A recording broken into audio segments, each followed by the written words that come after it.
Энэ бол Монгол Улсын нийслэл Улаанбаатар хот. Нийслэл хотын нийт оршин суугчдын маань 45% нь орон сууцнд, 55% буюу 215 мянган гаруй айл өрх гэр хороололд амьдардаг. Улаанбаатар хотын агаарын бохирдлын 80% нь гэр хорооллоос, 10% нь авто тээвэр, 6% нь дулааны цахилгаан станцаас үүдэлтэй. Гэр хорооллын 215 мянган өрхөөс 200 мянга гаруй нь ердийн галалгаатай байдаг бөгөөд өвөлдөө ойролцоогоор 1 сая тонн нүүрс түлж тэр хэмжээний нүүрс төрөгч PM2.5, PM10 зэрэг хорт бодисуудыг агаарт ялгаруулдаг байна. Гэр хорооллоос үүдэлтэй агаарын бохирдлыг бууруулах богино хугацааны хамгийн оновчтой шийдэл бол байшингийн дулаалга юм.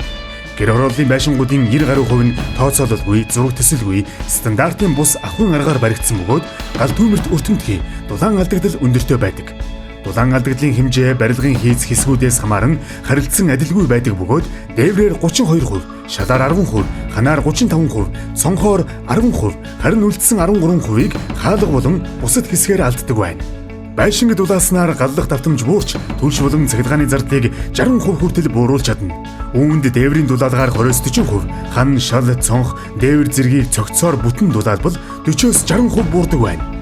Байшингаа дулаалахгүй энэ байдлаар үргэлжилбэл жилээс жилд эвдрэл гэмтэл нэмэгдэж, дулаан алдагдал ихсэж, төвшний зардалч тэр хэрээр нэмэгдэх ба гэр улам хүйтэн болсноос даарч хөрснөөс эрүүл мэндэд ч сөрөг нөлөөтэй. Үүнээс сайлсхийн шийдэл бол байшингаа зөв дулаалах явдал боловч иргэдэд дараах бэрхшээлүүд учирдаг. Байшингаа дулаалмаар байвч бэлэн мөнгө байхгүй, яг хаанаас дулаан алдагдаад байгааг мэдэхгүй, ямар материал сонгохоо мэдэхгүй, яаж дулаалахаа мэдэхгүй, цаг зав гарахгүй, хүн хүч хүрэхгүй гэх мэт. Энэ бүх асуудлыг шийдэхэд дулаан шийдэл төсөл танд туслана. Дулаан шийдэл төсөл дулаалгын аргачлал. Дулаан шийдэл төсөл нь Европын холбооны Switch Asia хөтөлбөр, Abia Pearson, Чех, Францын хөгжлийн агентлагууд болон JERS төрийн бус байгууллагын хамтран хэрэгжүүлж буй ашигын бус төсөл юм. Төслийн гол зорилго нь иргэдийн хувийн орон сууцны дулаан алдагдлыг багасгаж, эрчим хүчний хэмнэлт бий болгож, улмаар агаарын бохирдлыг бууруулахад оршино. Төслийн онцлог нь нэгдүгээрт техникийн үнэлгээ. Таны байшин аль хэсгээрээ хэдийн хэмжээний дулаан алдаж байгааг тодорхойлон эрчим хүчний зөвлөхүүд байшингийн хэлбэр хийцтэй танилцаад хэрхэн дулаалбал зохимжтой талаар зөвлөмж өгнө. Хоёрдугаарт чанарын шаардлага хангасан материалын сонголт. Дулаалгын технологид тохирсон эрүүл мэндэд сөрөг нөлөөгүй галд тэсвэртэй мөн байгаль орчинд ээлтэй материалыг сонгоно. Барилгын бүтээц хийцээс хамааран дулаалгын материалын сонголт өөр байна.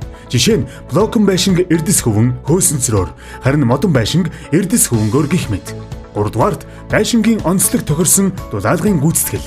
Үүнд дээврийн дулаалга, дээврийн хөндөд уур тусгаарлагчийг уул хэсэгт битүү дэвсэж өгнө. Энэ нь ахуйн эргэлэнээс үүсэж байгаа чийг уур дээшээ гарч дулаалгыг норхоос сэргийлнэ. Үүний дараа дулаалгын материалыг дэвсэж амийг нь зөрүүлэн давхарсаар хамгийн багадаа 20 см зузаантай болгоод хамгийн босоо дулаалгатай уулзуулж битүүлнэ. Дулаалгын материал норсон тохиолдолд тусгаарлах чадвараа алддаг учраас дээврийн тусаалаас хамгаалж ус тусгаарлах амьсгалдаг хуудасаар сайтар битүүмжлэн. Хамгийн дулаалга тоосоо блокон байшингийн ханыг хөөсөнцөр эрдэс хөвөнгийн аль алинаар нь дулаалах боломжтой. Ханын гадаргууг тэгшлээд дулаалгын хавтанг ам дагуулж угсарна. Булангийн хэсэгт хавтангуудыг шүдэлсэн холбоос үүсгэж наах нь илүү тогтвортой болгодог. Ингэхдээ барилгын ирмэг хэсэгт зориултын булангийн тор хийж эвдрэл үүсгэх сэргийлнэ. Мөн хаалга цонхны эргэн тойронд нэмэлтээр давхарлаж тор хийснээр амлагаанууд нь тэгш болохоос гадна хагаралт, цууралт үүсгэх сэргийлнэ. Дулаалгын хавтанг бэхэлсний дараа тусгай цавуу түрхэж тор наагаад хөрсжүүлэгч хийнэ. Хөрсжүүлэгч бэхжсэний дараа гадна хананд зориултын гоёлын шаврыг хийснээр барилгын гадна фасадад ирэх цохилт, даралтыг тэсвэрлэх чанар болон ус чийг тусгаарлах чанар нь нэмэгддэг. Харин модон барилгыг зөвхөн агаар нэвчдэг эрдэс чулуун, шилэн хөвөн, эсвэл хоньны ноос зэрэг хөвөн төрлийн материалаар дулаалдаг. Ханыг цэвэрлэж, тэгшүүлгээ хийсний дараа брүүсээр босоо арга зангидж, суур бэлтгээд дулаалга чигжиж, үдгчээр бэхлэнэ. Брүүсээр хөвтөө босоо арга зангидан дулаалгын материалаар дүүргэснээр дулаалгын 3 үе дуусаж нийт зузаан нь 15 см болно. Үүний дээр ус тусгаарлах амьсгалдаг цаасыг амийг нь зөрүүлж битүү үдэж бэхлэнэ.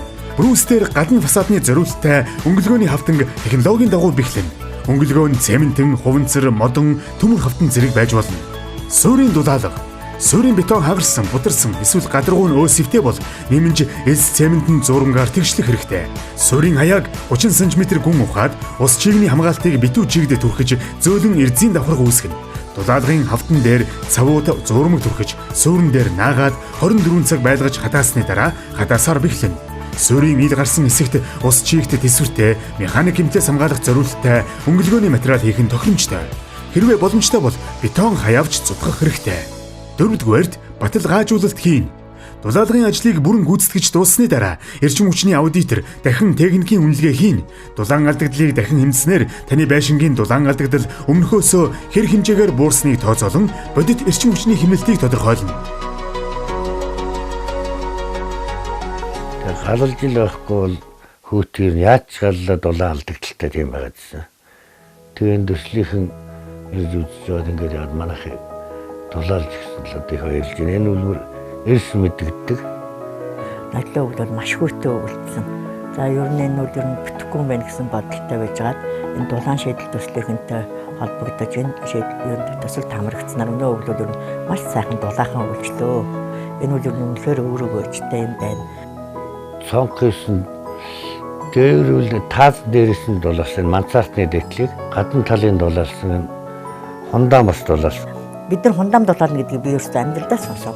Тэгэхэд хундаам дулаалт юм байна. Хундаам дулаална гэдэг чинь дороос одоо ингээд хөл нөцг нь гэрт байхдаа хөл байхгүй. Манай хүмүүс бол орж ирэл ачтай нэг хөл нөцгөнгүйгээд. Агааржуулт бас хийсэн.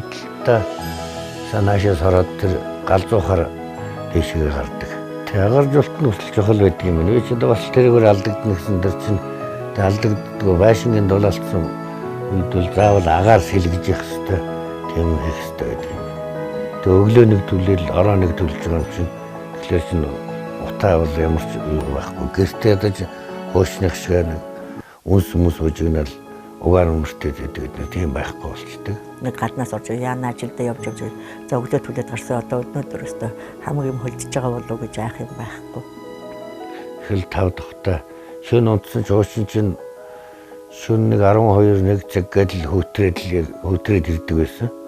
Тэг өглөө 6 уртл унтахад л их л хөтөн байдаг. Одоо бол яг л одоо 20 градустай галсан үед бол нэг 28-30 шүрнээр. Тэг үнэхээр дулаалга гэдэг л ер нь анхан бол дэндүүл хотлал өөрснөө болохоор хотлал дулаалцсан хотлал байсан юм байна. Санхүүжилтийн шийдэл. Хас банкны зүгээс танд дулаан шийдэл төсөлд хамрагдаж амны орон сууцаа дулаалгахад зориулан эко хэрэглээний зээлийг санд болгож байна. Тус зээл нь жилийн 8% хүүтэй 30 сарын хугацаатай 20 хүртэлх сая төгрөгийн хэмжээтэй. Жишээ нь 50 м2 байшинд бүтэн дулаалга хийхэд дунджаар 6 сая төгрөг шаардлагатай бөгөөд урьдчилгаа төлбөр төлөхгүйгээр 30 сарын хугацаатай эко хэрэглээний зээл авбал сард 220 мянган төгрөг төлнө. Харин зөвхөн дээврийн дулаалга хийлгэх бол дунджаар 2.5 сая төгрөг шаардлагатай бөгөөд урьдчилгаа төлбөр төлөхгүйгээр сард ердөө 92 мянган төгрөгийн эргэн төлөлтийн 30 сарын дотор төлж дуусгах боломжтой. Гэртээ хөрөнгө оруулж дулаан суудсандаа тоглог амьдрий.